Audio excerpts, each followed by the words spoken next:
Hi, I'm Jennifer. So an average teenager living with her parents.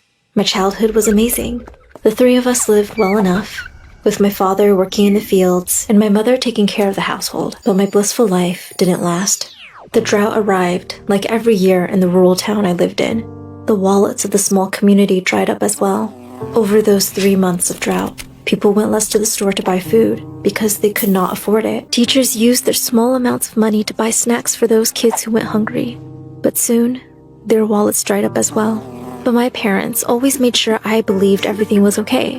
What I did not know is that my father during that time would sneak out at night when I was sound asleep to work the night shift as a postman and come back just in time to sleep 1 hour before going to his day job. And my mother would wash people's clothing for money until her hands cracked and her knuckles bled. They did everything to make sure my lunches weren't scarce, and I didn't suspect a single thing. They were scared to introduce me to poverty. Every year, I watched my mom do something very interesting. Every once in a while, she and my father would take the money they saved up, and after buying a big load of vegetables, my mother would cook enormous amounts of delicious hot tomato soup, her specialty.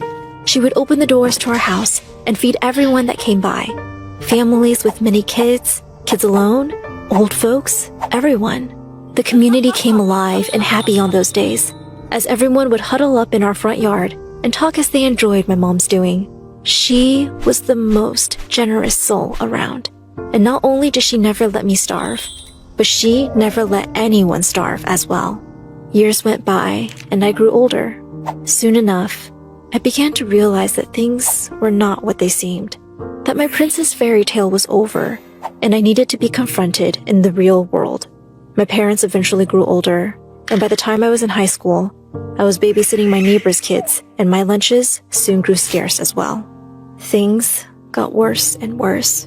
My mom got sick, incredibly sick. Money was not prevalent enough to afford her treatment. We didn't even have enough to pay more than rent and food for the month. She passed away before I left for college, leaving me and my father to figure life out by ourselves.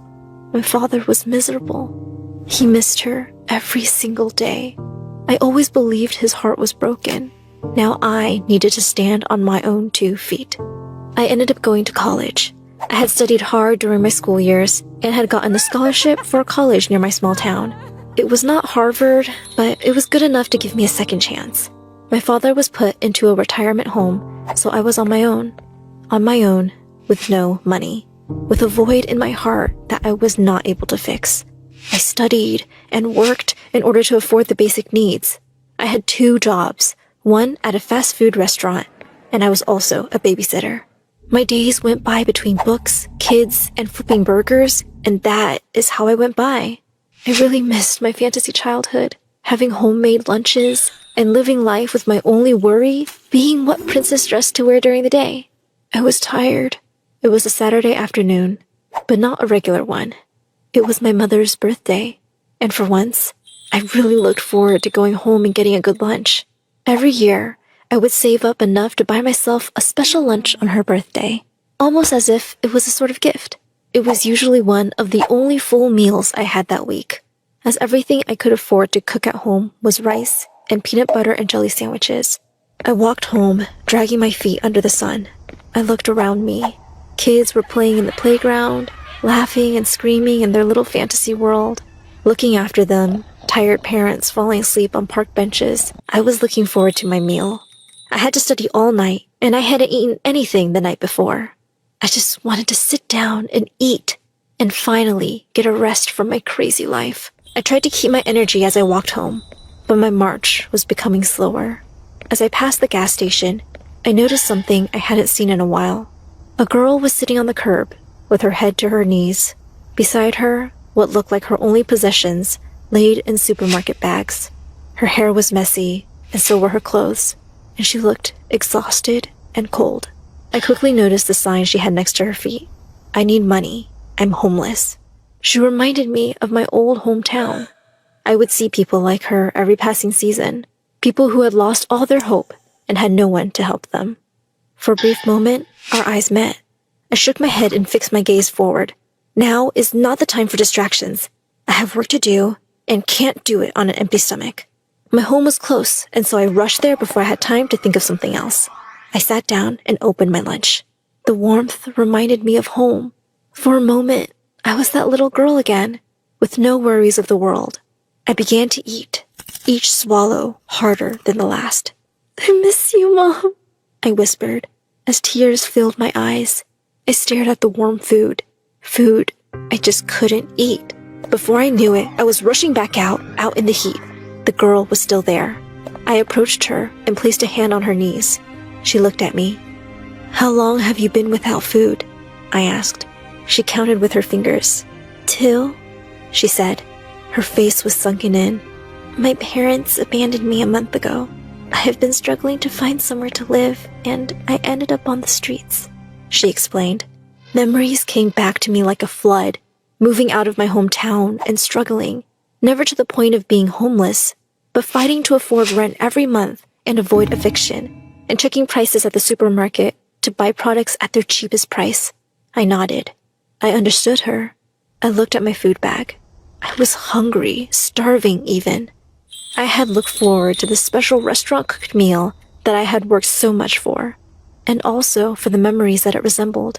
However, I remembered my mom, how she made sure no one ever starved, no matter what the situation was. "Here, I can share my lunch with you," I offered, sitting down next to her. Her eyes sparkled in seconds. "Are you sure?" she asked. I nodded with a smile. Studying could wait. I sat down next to her and took out the small containers. In one of them, creamy pasta with shrimp.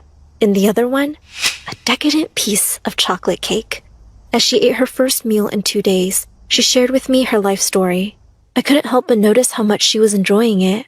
She was taking every bite as if it was the last one, and as much as I wanted to enjoy it as well, I knew what was the right thing to do. "You know, you can have the whole meal," I said.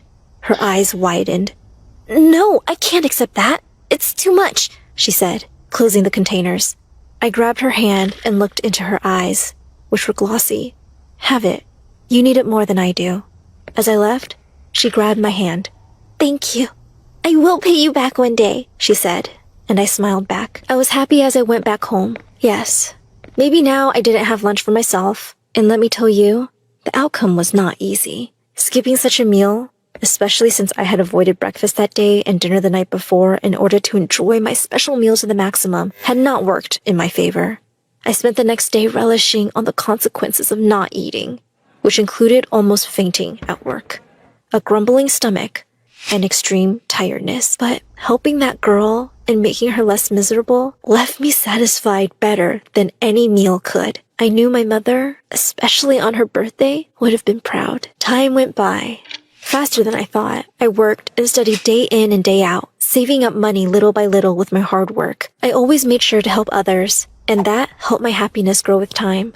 I tried to continue my mother's legacy. Soon enough, I graduated college. My life was starting to make sense. I found the love of my life and got married. We had one daughter, and she was the light of our eyes, the blinding light at the end of the dark tunnel. My father passed away soon after my daughter was born, but he died happy. I hadn't become any close to a millionaire, but my life was comfortable enough, and just like my childhood, we lived in a small town, in a small neighborhood, in a cozy house that was perfect enough for the three of us. Then, my daughter became sick. All our savings went so fast. I would never let my family suffer like I did. Never again. With this determination, I went for job after job. No jobs wanted to take me in. I walked into the job agency, and my name was soon called. A woman behind a desk asked me questions about my studies, my background, and my goals. After a whole deal of talking, she looked at me with a non-promising face. "Your curriculum is amazing," she said. "However, and unfortunately, we can't find any jobs that fit your profile. I am so sorry." Her words were a blow to the back. I sighed and buried my face in my hands. My plan was failing. I was, for once, very scared. I was scared that I would not be able to give my daughter her fairy tale life just like my parents had given me. I refused to show my daughter the face of poverty. Suddenly, someone put a hand on my shoulder. I looked up, and a woman, close to my age, was looking down at me. She wore a black, beautiful dress and the most expensive jewelry I had ever seen. She smiled brightly. I think I can arrange something for her, she said. The lady behind the desk nodded and quickly left, and this mysterious woman sat in her place. Her eyes looked familiar. The sparkle was something I had seen before, but could not remember where. I want to know about you, she started. Tell me, who are you? She asked. I looked at her with curious eyes. This woman was mysterious. She had appeared right at the moment when I thought everything was lost. Could I even trust this woman? However, something told me that I needed to tell. So I sat up straight and began telling her my story. She listened intently to every single bit, from my childhood to my college years to my adult life. I told her about my parents, about my mother, and about how I wanted to be as generous and open-hearted as she once was. About my daughter, how I wanted her to live in a fantasy world. She nodded and smiled every step of the story without interruptions. She then asked me questions, the typical formal questions of any job interview. I answered truthfully. This is when I thought I was going to lose my chance. When I was done, she looked at me. She started. I knew you wouldn't ever change, she said with a bright smile. I raised an eyebrow in confusion, but before I could ask, she continued. I want to discuss working with you. She finally said those words that sounded like heaven to my ears. I would like to analyze giving you a position at the job agency. You are determined and ambitious, someone the agency definitely needs. I sighed in relief and smiled. I started crying. Everything was going to be fine. Thank you, I cried out with a huge smile. Thank you so much. I don't know how I'm ever going to pay you back, I said. You don't have to, she answered. After all, I told you I would pay you back one day. I looked at her with confusion. But we have never met before. What do you have to pay me for? She took my hand. A few years ago, I was homeless, abandoned, and hungry. You found me sitting at the curb of a gas station and gave me the only lunch you had instead of keeping it to yourself. You were my only glimpse of hope when I was abandoned by my own parents. You saved me. I was eternally grateful. My mind went blank. Images of that event were very vivid. She was the reason I wanted to be like my mother, always. She had been a girl like me. She knew what struggle looked like, what hunger looked like. Let's discuss the rest of it over dinner. What do you think? I accepted her invitation. I started small and worked my way up. Played it safe, never letting my ambitions get the better of me. Then, as my daughter recovered and we were stable, I began getting more involved, taking bigger risks, bringing her with me so I could teach her what I learned. She made herself at home and helped me in whatever ways she could. I know my mom would be proud. We organized big charity dinners and raised money to help during the drought. After some years, the job agency even decided to make a big donation to a homeless shelter that took care of everyone in my small community during the drought. I gave a big, enormous check to the owner of the shelter in an official announcement that made it on television. Everything around me began to make sense. Finally, I was back at my old home. But I was not that little girl anymore. I could make a difference. And that's what I did.